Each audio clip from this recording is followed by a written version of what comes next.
समझ नहीं आ रहा अपने सैलरी इंक्रीमेंट का क्या करूं। बेटा इतना क्या सोच रहा है, अपने म्यूचुअल फंड्स के एसआईपी का टॉपअप करा ले। This is the right time. क्या समझ में नहीं आया। बेटा इतना क्या सोच रहा है, अपने म्यूचुअल फंड्स का एसआईपी टॉपअप करा ले। This is the right time. अब समझा।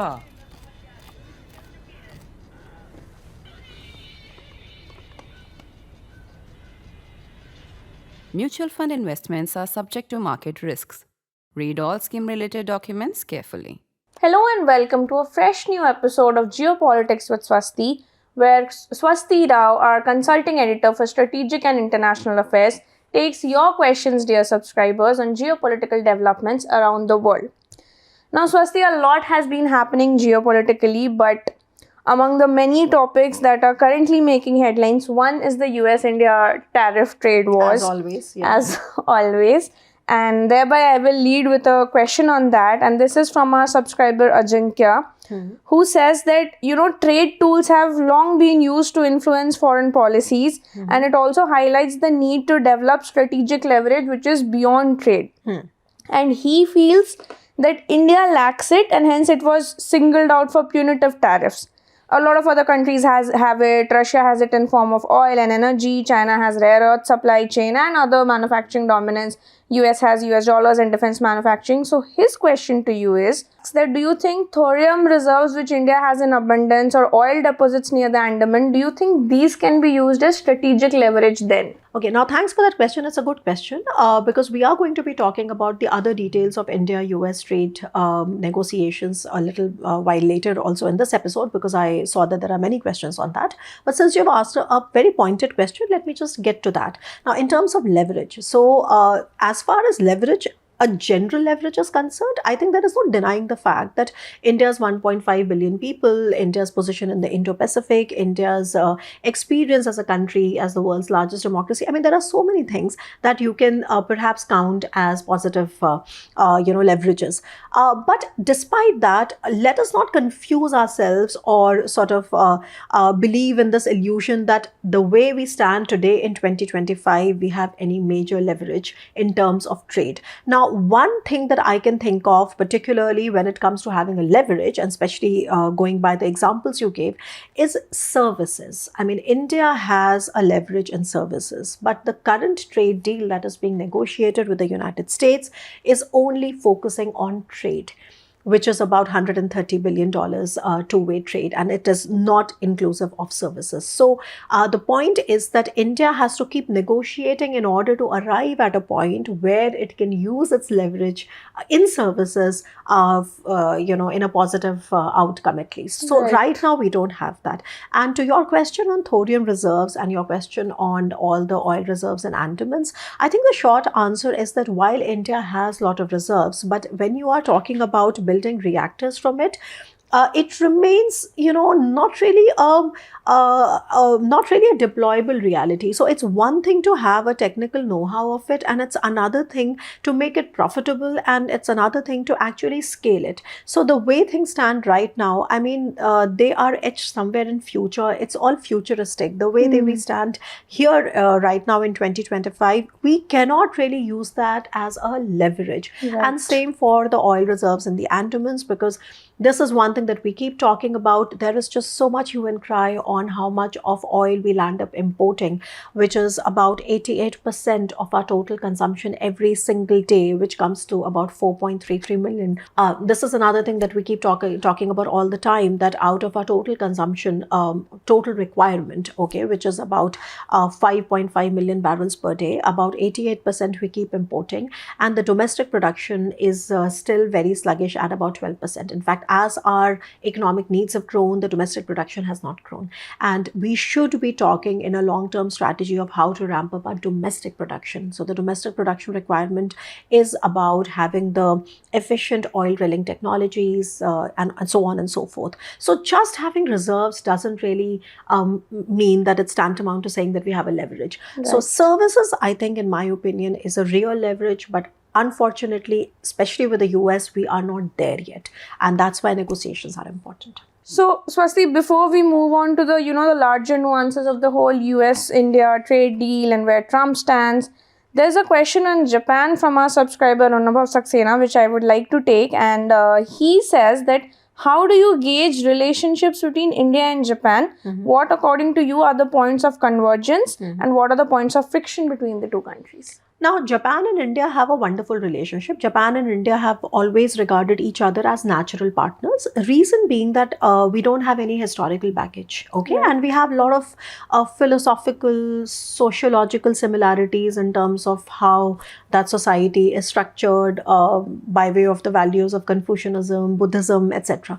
But what's a purani baat hai? I mean, if I just want to set this conversation in the times that we are living, I think you have to again break it down into what kind of a trade relationship we have, what kind of a technology relationship we have with them, what kind of an investment relationship we have with them, and then ultimately what is the budding defense industry relationship we have with them. Now, despite me saying initially that India and Japan are natural partners to each other, India and Japan's overall relationship, and Japan and India have a 2+2 mechanism. Right. Japan and India together in the Quad, both countries have always had the most wonderful things to say about each other. In fact, the entire Indo-Pacific construct came about when the late Japanese Prime Minister Shinzo Abe was speaking at the Indian Parliament in 2007. And Japan, of course, has a special place in my heart because it's a country I lived for 5 years in. But despite all of that, I think it is unfortunate that India and Japan's relationship remains to be underutilized. So, for example, we signed a comprehensive economic partnership with them in 2011, and yet the total bilateral trade between the two sides has only been $21 billion. Okay, this is according to the updates. And despite that, in the $21 billion, it's basically our export deficit.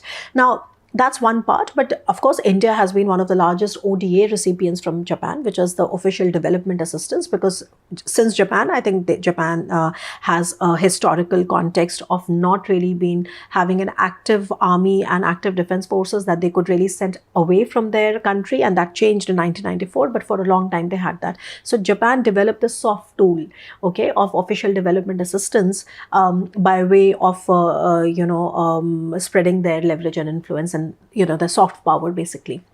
But despite that, I think what I need to be focusing on is the budding defense industry cooperation. In fact, there are certain niche areas where Japan can really, truly, help India. If you remember, it was a GPS last time when somebody had asked a question that has Japan offered its, engine technology, and I said that so far no such order has been made. But despite that, Japan is developing a 5th generation aircraft program, and if at all they were to come and offer India to join, I think that would be a very lucrative and an attractive thing for India to look at because of all the geopolitical, stability that we have with a country like Japan. Now, one thing that I would like to mention is that when it comes to defense technology, the first case of co-production of defense technology has already happened very recently, and this is on the Unicorn mast. And these are basically co-produced between the Japanese side. So there are many, but predominantly the Mitsubishi, and there are actually many companies out there. But on the Indian side, of course, there's DRDO, there's also BHEL making, a lot of equipment for it. In short, it is a cluster of antennas, and, these antennas can be operated using one radar. And long and short is that they could be very, very useful, especially for our naval surveillance and, basically naval capabilities. And right now, they are operational on the Japanese frigates. So this marks probably the first official co-development, case. And I thought I'll just share, this with you. Japan also can give us very good quality small nuclear reactors. They are very good at it. And lots of other things, 6th generation aircraft program I already mentioned, if at all they were to offer to us. For many years, there was a deal which we were trying to strike with Shinmaiwa, the U-2, planes with Japan, which were basically had the capacity for amphibious landing.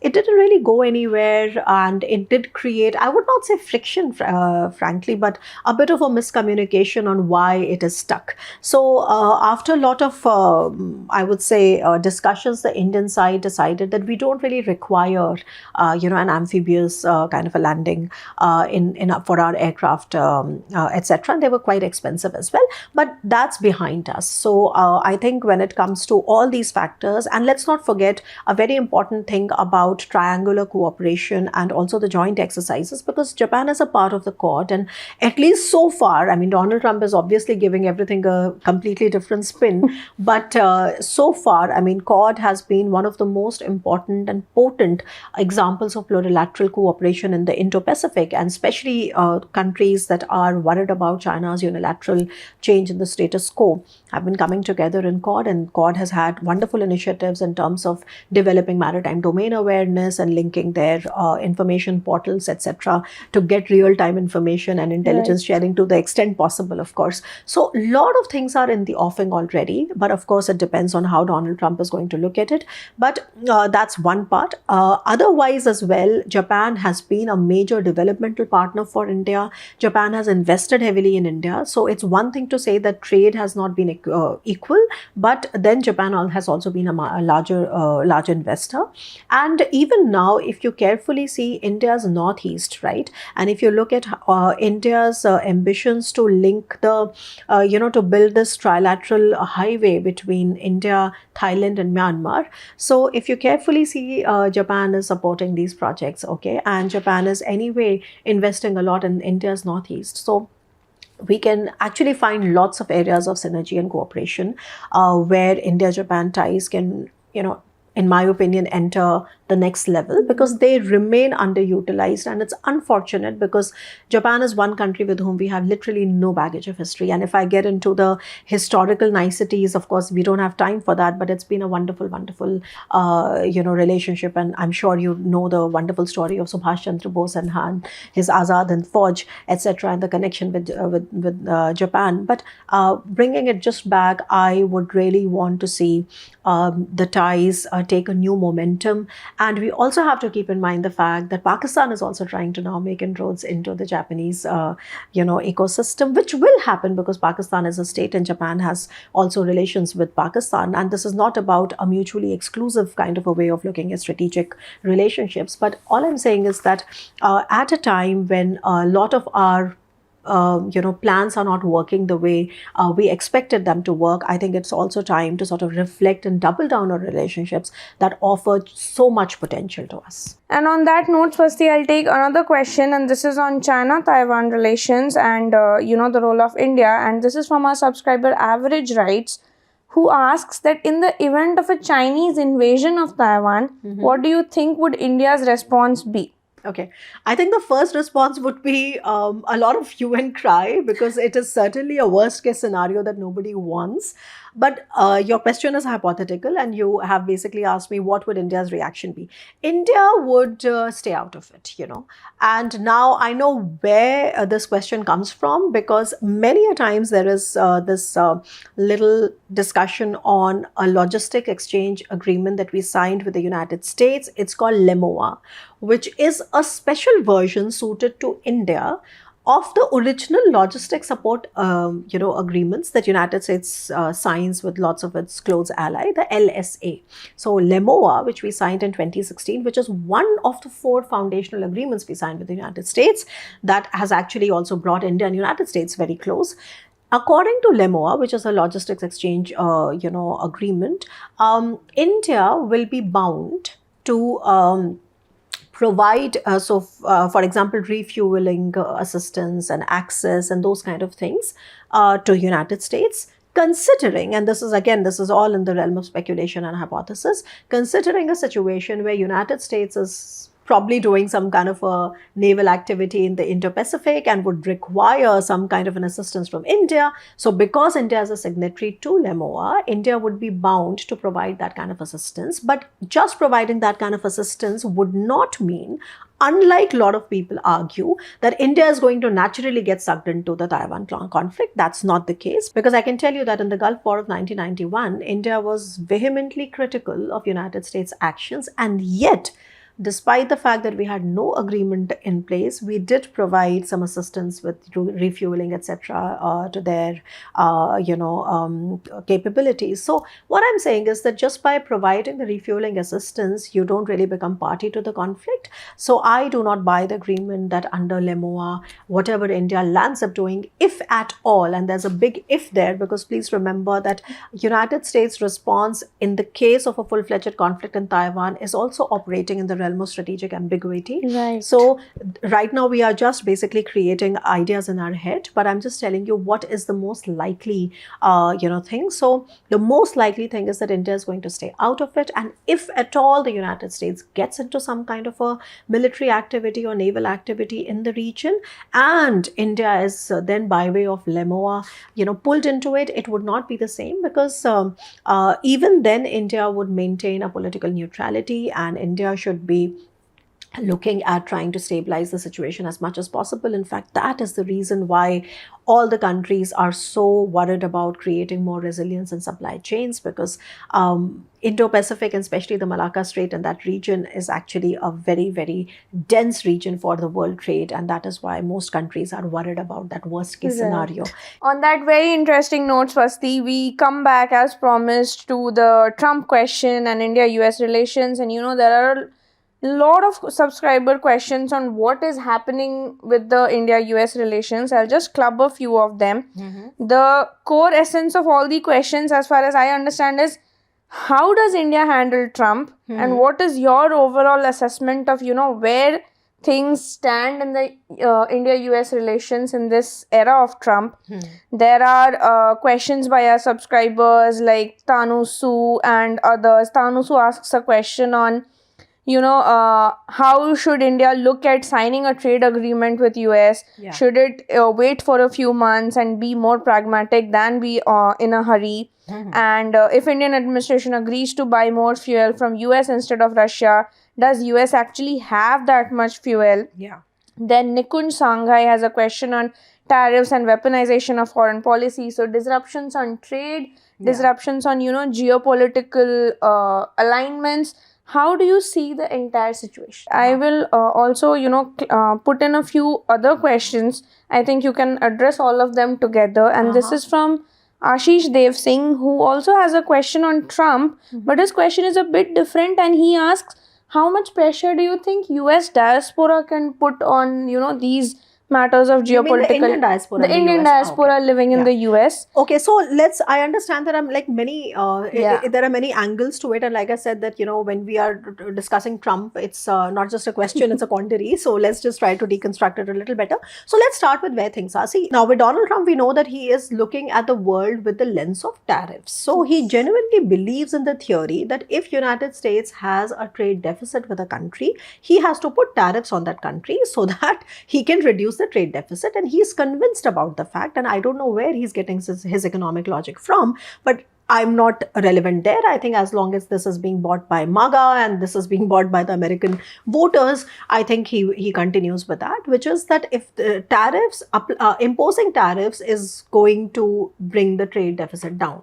And I think we all understand now, I mean, especially after spending 6-7 months in a world which is literally subverted or turned upside down by Trump, we understand that this is his way of putting all the psychological pressure. He puts maximum psychological pressure on his rival or on his partner, and then just walks away with whatever he gets. And although you can say that he's also this particular methodology that Trump has is also not uniformly applied to everybody, because his behavior with respect to China, where they have huge dependence on rare earth and magnets, is markedly different from how he has been treating Europe or Japan The or other India countries. or other countries, etc. Now, very quickly, what is happening right now is that when you look at the trade issues, let's understand trade issues separately. And what I've done to make better sense of all these questions that everybody has asked, because we wanted to take all of them, Right. and yet we did not have time to get into each one of them. So let's just first start with the trade. See, we have a baseline tariffs of 25%, okay, and India was already negotiating, and that baseline 25% tariff is emerging from the fact that India has about $45 billion of trade surplus with the United States. So Donald Trump had made it very, very clear that India has to find out ways to reduce that trade deficit, that trade surplus, trade deficit for them. And what India responded by doing was saying that, yes, we are willing to reduce our trade surplus. And I'll just tell you some very interesting figures, because it is related to the oil trade. When in December 2024, India was getting only about 66,000 barrels of oil per day from the United States. This is December 2024. January 2025, as Donald Trump returned to the White House, I think on the 20th of January, he returned to the White House, India's jump in the oil imports from United States alone, the Trump factor, it went up to 300,000 barrels per day, which is a spike of 322% in 1 month alone. That was India's attitude, that we are aware of the fact that Donald Trump is not going to,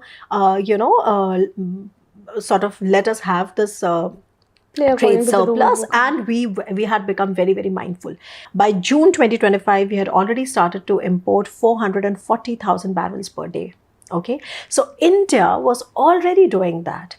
That's one. On the other hand, India was already negotiating that it's not just the crude oil, and that relates to the question that was asked by Tanu.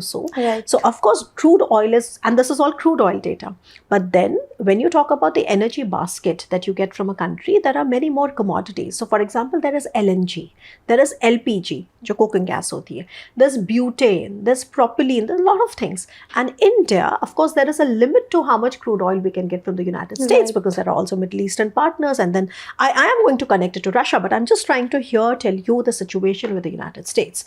So India had already not only conveyed, but India was already, in, I would say, elaborate consultations with the business, industries, etc., the business people, to scrapping import duties for butane imports from the United States, for LPG imports from the United States. And just to give you some sense, now when we talk about LNG, right? Now LNG, 40% of our LNG comes only from Qatar. We have long-term agreements with Qatar. But 15% of our LNG comes from the United States, and we want to have more LNG from the United States. Similarly, for LPG, 90% of our LPG comes from the Middle East again, okay? But 10% of our LPG we decided to take from the United States starting from 2026. Similarly, butane, so we had already decided that we are going to be, because बात होती है ना कि negotiation में हमारा point क्या है. So this is what we had in terms of how we are going to be negotiating this trade surplus issue, that we have as surplus and they have as deficit, that we had already dramatically increased the energy purchases. I just gave you figures, so that'll give you a picture. Not just that, but also to get more of these commodities from the US, and to a significant volume, okay?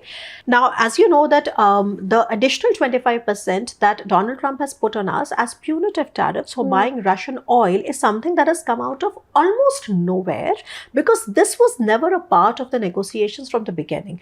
This started to change in around, say, for example, a month ago, when he started to change his rhetoric on Ukraine and the Russia war, etc. But in fact, many would argue that it's not about Russian oil. It is about how he feels, ignored or belittled by our Prime Minister, not handling him well enough. And I think now everybody is talking about that. So I'm not getting into why Donald Trump is pissed off with us and what are we going to do to get him back on track. I think this is something which is not the point of your question. But the point of your question, I mean, all these collective questions, is that we are extremely serious about negotiating with the United States, and especially when it comes to Russian energy, for example. Now, I have already done an elaborate piece on the fact that we were not really getting as much discounts as we thought we were, and we've already started to diversify. So currently, if you look at the situation, the state refiners have already stopped buying oil from Russia because of the fear of sanctions, and the private ones, the few of them, are now negotiating a better discount. In fact, if you go by figures, I think it's been for the first time in a long time that actually Russia has agreed to give us discounts more than 5% per barrel, because now there's so much pressure. But long and short, I think India will have its own readjustment to where these things are. The market forces are important. And the fact that we are dramatically increasing, our purchases from the US is obviously one big factor. And if I go by a lot of opinion that I see in a lot of, I would say, political and strategic echelons, I would say that everybody is hopeful that this is more of a psychological pressure tactic that Donald Trump has. And of course, he has extremely crude ways of exercising his influence by way of being the most powerful leader in the world, the United States president. And he has spared no one. He has spared no one. So I am not surprised that he has this tone-deaf approach to India. And I think it is in that larger package you see his cozying up to Pakistan and everything. But I don't see a situation where United States actually starts resupplying Pakistan with weapons, which they stopped after 2001 because of 9/11 attacks. And after that, of course, all they've been mostly selling to Pakistan is the maintenance and the spares, etc., for the F-16s. Otherwise, in the last that decade alone, China has emerged as the major defense supplier to Pakistan, followed by Turkey. So United States is not there. I also don't foresee a kind of a big aid package from United States. IMF and unka bail package, we will, bail out and package we would see, but not from United States. At least I don't foresee that. So long and short is that when it comes to the geopolitical issues, I think this is being used as a political tool to exert as much influence as possible. And we will see there will be some kind of an auto adjustment to these imports and exports. And like I said, one needs to understand that India is not reliant on Russian oil. Okay, India has always kept its basket extremely diversified. India never bought oil from Russia, but because India now buys such huge quantities of oil from Russia, like I said, out of the 4.3 million or 5 million barrels that we require every day, about 2 billion barrels, or about 1.5 to 2 million barrels almost, are coming from Russia alone. So naturally, this kind of dependence cannot be plugged out or phased out in 1 week or 2 days or 3 days. I think everybody understands that. And in my opinion, this is more of a pressure tactic. There were some questions on, should India go for more defense purchases? What happens to the current ones? Why? Whether it's the foreign minister, the prime minister, the defense minister, they have repeatedly gone on record saying that India-US strategic partnership is the most consequential strategic partnership of the 21st century. And one has to look at it minus the Trump factor as well. Okay, when you say Trump is ready to throw the 25-year-old strategic partnership under the bus, you keep hearing all these statements. So you have to understand that this particular strategic partnership was put together with a lot of hard work from both sides. Between 2008 and 2025, India has purchased more than $20 billion worth of defense equipment from the United States, and the list is long. Okay, now, as far as the agreements that have already been signed and as far as the equipment that we are in the process of receiving, I don't see a backtracking happening there. I know where this is coming from because a lot of media houses also falsely reported that India has cancelled this and cancelled that.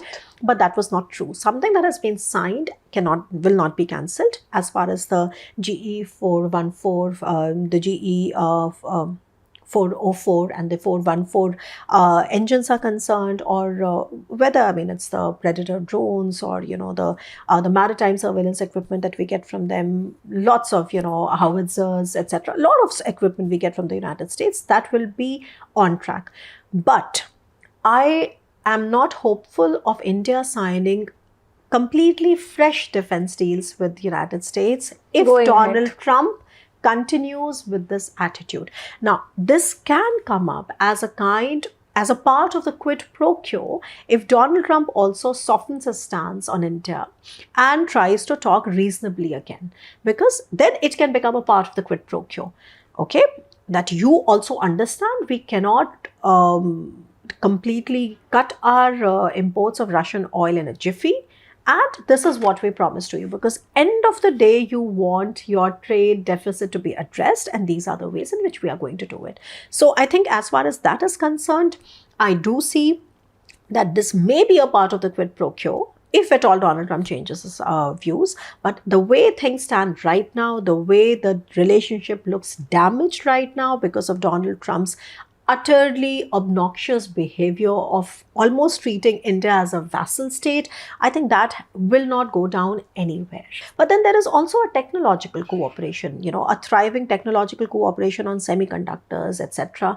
The Indus X and the ISET, that when they were signed during Biden administration, they were signed together, because strategic technologies, are not merely economic, they also have strategic value. So we have excellent base ready. If Donald Trump is so bent upon ruining it, then we also have to somewhere understand that we have to look at it in terms of his behavior of exerting maximum pressure and then just walking away with anything that he then gets. So we have to stay calm, and I think that is the reason why we have not yet had any statement from the Prime Minister on this.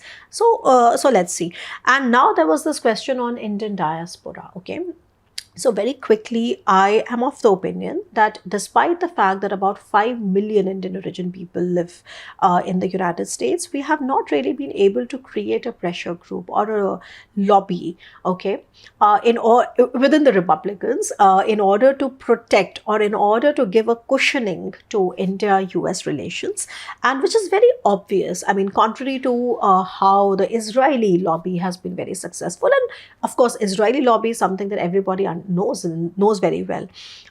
There is also an Armenian lobby actually that works very successfully. In fact, if you see, Donald Trump has played a major role in the normalization of Armenia, Azerbaijan right now, even though this is to no advantage to Armenia, but still Donald Trump has played a huge role. So there is an influential Armenian lobby in the United States. There is an influential Ukrainian lobby in the United States, because let's look at the case of Ukraine. Remember where the situation was in February 2025 with the Oval Office showdown. I mean, Ukraine has also managed Donald Trump rather well. They've been able to keep Europe on their side. They've been able to ramp up their own domestic military industrial complex. They've been able to sign a minerals deal with the United States successfully, and they are in a position that they have enough agency. We all know, I mean, I'm at least of the opinion that if the talks that are going to happen in Alaska on the 15th of August, which is our Independence Day, and it could be Ukraine's Independence Day, I don't know. But if they are happening in a way where Europeans and Ukrainians are not involved, no matter what Donald Trump decides with Putin, it will not work. He has already made that effort several times. It has not worked. So what I'm saying is that, anyway, connecting it back to diaspora, I think that Indian diaspora's role as a pressure group or as a lobby has not really been, satisfactory. Moving on, Swasti, there's a question on Hamas and Gaza, and this is from Narendra Arya, who says that we hear a lot about Hamas and Gaza, but what is the stand of other part of Palestine within the Israel-Hamas conflict? And his question then is, can't the Palestinians overthrow Hamas and bring peace to the people of Gaza by settling on issues with Israel? And how is Israel then going to deal with other parts of Palestine during this ongoing war? Now, no matter which way I give this answer, this will be controversial because it is such a difficult region of the world to really have an opinion on. Okay, so let's just start with a few basics, and I'll just tell you my opinion and my reading of how I look at the situation instead of taking sides or something, and the way I see the situation unfolding. So we all know that first of all, from India's perspective, we believe in a two-state solution. Okay, to this situation. Coming back, see, the first thing you have to understand is that Hamas is a movement. It's less of a organization and more of a movement, and in that sense, it is similar to many resistance movements, and it takes money from wherever it can. So, for example, politically speaking, you would see that, like Hezbollah, they have taken money from Iran, money, arms, everything, the know-how from Iran, and they've also somewhere been able to present themselves as an extension of the Muslim Brotherhood. Okay, so in that regard, they have gained support from Turkey, they have gained support from Qatar, and remember that Turkey and Qatar compete with Saudi Arabia, etc., for Sunni, primacy. So all that is going on there. So this is something that you have to understand about Hamas first. That Hamas is sort of played several, roles and several games there. Now, about the fact that why is it that the Palestinian side is not overthrowing Hamas and taking it over? One is the problem of geography, because Hamas is on a different side of this problem, and Palestine and the West Bank is on the different side of this geography. But despite that, there's also another thing, that Israelis have also, in a very, I would say, a practical, shrewd way, they have cultivated a lot of Palestinian leaders, okay, over the years. Israelis have also done that. So one of the ways in which Israelis keep the Palestinians and the Hamas separate is by sort of playing this bit of a game and sort of inculcating sort of Palestinian leaders. They do that in their jails, okay? And if you go and speak to experts from that region, you will see that they refer a lot of times to this, that maybe we don't study enough because it is not a theater which is directly related to us. So in many ways, Israel has been rather successful in sort of keeping them separate from each other. So basically, let's also remember that the origin of Hamas per se also came from a disillusionment of the PLO leadership. They said they are ineffective, they are weak, they are growing old, they are nominal, they hardly control West Bank. So they said that we need our own voice, and that's how Hamas was born. Now, that said, I think what we need to understand is that right now the next Palestinian leadership, okay, whenever it will be born, it is going to come from whatever is happening in Gaza. Okay, if at all.